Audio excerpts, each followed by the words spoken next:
Fala pessoal, professora Leila de Filosofia aqui com vocês. Vamos para mais uma dica esperta de filosofia para vocês ficarem com a matéria na ponta da língua e não errar na hora de fazer a prova do Enem. Vamos lá então, do Enem, dos nossos vestibulares por aí, perfeito? A dica de hoje é sobre filosofia antiga, mais especificamente sobre as escolas. Porque nós vimos que a filosofia antiga era tão abrangente, tão grande e tão diversificada que foi preciso dividir-se em escolas, ou seja, em áreas, perfeito? Escolas estas, a jônica, a itálica, eleática e a tomística. Lembrando que, prestem atenção, a maioria das escolas recebiam seus nomes de acordo com a região na qual elas foram fundadas, perfeito? Vamos lá, escola jônica. A escola jônica do nosso saudoso Tales de Mileto, perfeito? Nosso saudoso Heráclito, trabalhavam com a ideia de cosmologia, por assim dizer, uma parte, porque elas queriam entender a origem do universo a partir de um elemento, perfeito? Apesar de toda a escola se preocupar com essa questão da origem do universo a partir do elemento, eles não chegaram a um consenso, porque haviam várias pessoas que uns firmavam-se na água, outros firmavam-se no fogo, na terra, no ar, em diversos elementos, perfeito? Então, a escola jônica, na região da Jônia, se preocupou com a cosmologia, perfeito? Tales de Mileto, que foi nosso primeiro filósofo pré-socrático, trabalhou com essa ideia, baseando a sua ideia de onde o universo surgiu, no elemento água. Aqui, ó, água. Vamos ligar a água a Tales. Tales de Mileto. Ou seja, ele, durante a sua caminhada pela região, né, por vários locais ali perto, ele percebeu que havia algo em comum em todas aquelas comunidades, algo que era essencial à vida naquelas comunidades. E o que seria isso? Seria a água, ou seja, para ele a água seria o elemento gerador, certo? O elemento inicial e necessário a dar continuidade, perfeito? Ao contrário de Heráclito, Heráclito já viu como elemento principal o fogo. Heráclito. Mas por que ele trabalhou com a ideia de fogo? Ele trabalhou com a ideia de fogo porque ele já trabalhava com a ideia de que as coisas estavam sempre em constante movimento, ou seja, estavam sempre se modificando, se renovando, certo? E para ele, o único elemento que estaria sempre, a todo momento, qualquer hora, que estaria se movimentando, que estaria em constante movimento, seria o fogo. Logo, para ele, o elemento mais coerente de ser tratado como elemento gerador seria o elemento do fogo, devido à sua relação com o movimento. Percebem que, apesar, como eu disse, apesar de ambos os filósofos se preocuparem com a questão de onde veio, né, o universo, ou o que é necessário para manter esse equilíbrio cosmológico, eles tiveram pensamentos diferentes, perfeito? Tales trabalhou com a água e Heráclito trabalhou com o fogo, certo? A escola itálica do nosso querido Pitágoras de Samos.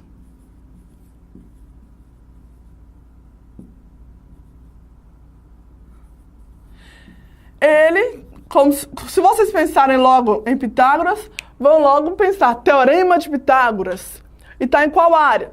Na matemática, perfeito? E de fato, a escola itálica teve essa relação com a matemática. Por quê? Porque Pitágoras e seus discípulos se preocuparam em explicar a origem do universo, a sua existência, a sua cosmologia através dos números. Ou seja, queriam uma explicação racional certo? Algo que pudesse ser exemplificado, que pudesse ser demonstrado através dos números. Porque seria algo racional. Algo que, se 2 mais 2 são 4, por que não esse 2 mais 2 não poderiam provar a origem do universo, certo? Ou seja, a escola itálica trabalhou com números. Números, perfeito? A escola eleática. Bom, pessoal, a escola eleática, que é a escola do nosso querido Zenão, de Parmênides, perfeito? Trabalhou com a ideia do ser uno. Trabalhou com a ideia do um. Mais especificamente voltado para a religião, perfeito? Ou seja, eles viam que a ideia, que a origem do mundo deve ter se dado através de um ser único, de um único ponto, não de um número, não de um elemento da natureza, através de um ser, de algo único. Eles trabalhavam com a figura de Deus, certo? Com a figura de um Deus que era eterno porque ele não havia sido criado, que era imortal porque não tinha nascido, se não tinha nascido não deveria morrer, perfeito? E não só trabalharam com a figura de um, como Parmênides trabalhou essa ideia de um e aproveitou para a sua ideia, para a sua corrente a respeito do não movimento, certo? Ele trabalhou a ideia de que as coisas seriam imóveis, ou seja, que elas não se movem, que elas não vão se movimentar, trocar de vou isso, vou virar aquilo. Aqui essa ideia não existia, perfeito? Não havia como um ser que era uno, um ser que era imortal, virar outra coisa, perfeito? Parmênides trabalhou com essa ideia aqui também da imobilidade.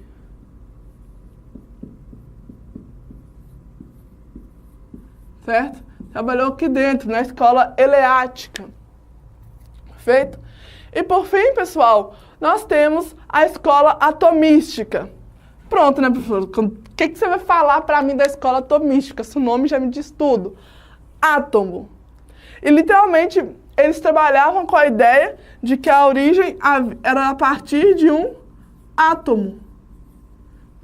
Ou seja, da união de várias coisinhas ali, que juntas, né, de uma forma aleatória, iriam se juntar, iriam virar algo.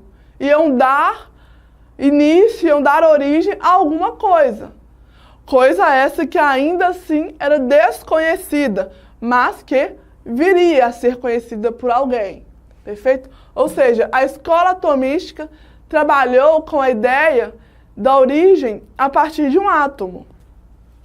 Pessoal, percebam que todas essas escolas, tanto a escola jônica, a itálica, a eleática e a atomística, trabalham, certo? Com essa questão da cosmologia, com essa questão de universo, né? Tentando explicar de onde veio.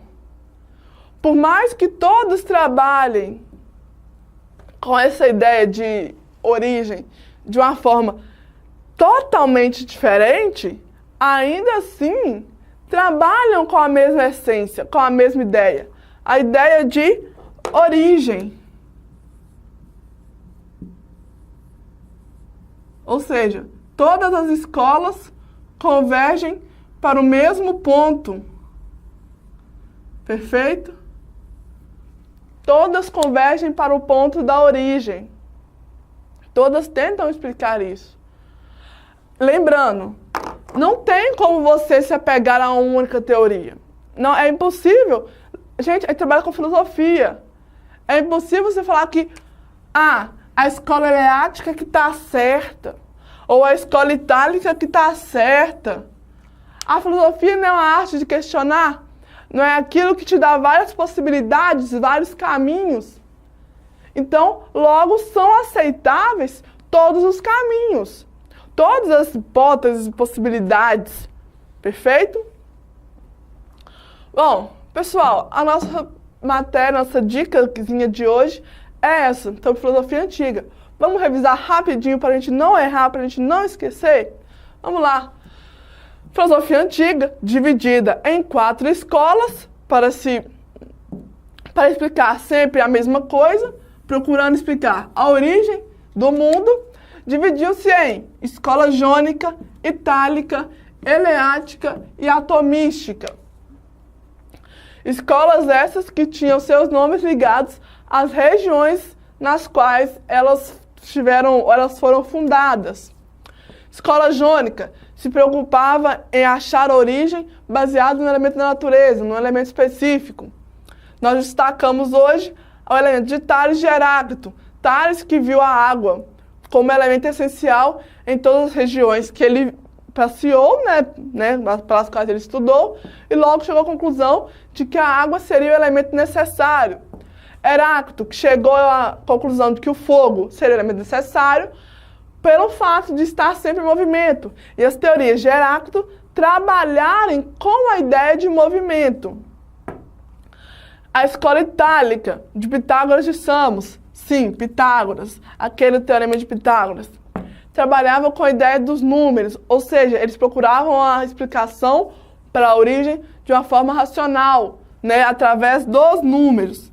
Queriam que os números explicassem de onde veio, como é que aconteceu aquilo ali, perfeito? Escola eleática. A escola eleática, a escola de Zenão, de Parmênides, trabalhavam com a ideia do na qual a origem havia se dado por meio de uma única unidade, de um único ser. Ser este que eles voltavam bastante para a questão da religião, ou seja, trabalhavam bastante com a ideia de Deus, perfeito? Escola atomística, que trabalhava com a ideia de que a origem do mundo, assim, do universo, perfeito, havia se dado através de um átomo, ou seja, da junção aleatória de várias partículazinhas que formaram algo, perfeito? Pessoal, não se esqueçam, escolas geralmente são ligadas ao local de onde vieram, todas trabalhavam com a questão da origem e, lógico, todas se tratam da filosofia antiga. Muito cuidado para não confundir as escolas, não confundir as suas teorias, tá? Vamos colocar um negocinho aqui, para a gente firmar, Vamos colocar uma palavra. Vocês vão escrever no caderno de vocês a palavra. Quando você pensar nessa palavra, nessa escola, essa palavra tem que vir na sua mente. Essa palavra tem que te lembrar desse conteúdo, perfeito? Vamos lá. A escola atomística. Essa é mais fácil, atomística. Vamos ligar a átomo. Perfeito? Então não vai esquecer. Eleática. Vamos ligar a ideia de Palavra A escola itálica. Liga a número. E a escola? Jônica. Por último, a escola jônica. Vamos pensar natureza. Lembrando que eles trabalhavam com elementos da natureza, de preferência, Então, vocês não vão esquecer. Vai pensar atomística, escola atomística, átomo. Já sei como é que eles trabalhavam. Eleática, ou seja, uma ideia de unidade, de um ser só. Itálica, números, ou seja, procuravam na razão. E jônica, natureza, ou seja, procuravam na natureza a explicação, o elemento que fosse o fundador, a origem. Perfeito? Pessoal, se ligue na dica, não esqueçam, anotem aí, Foco no Enem, foco no vestibular, que vocês vão tirar nota boa, viu? Até a próxima!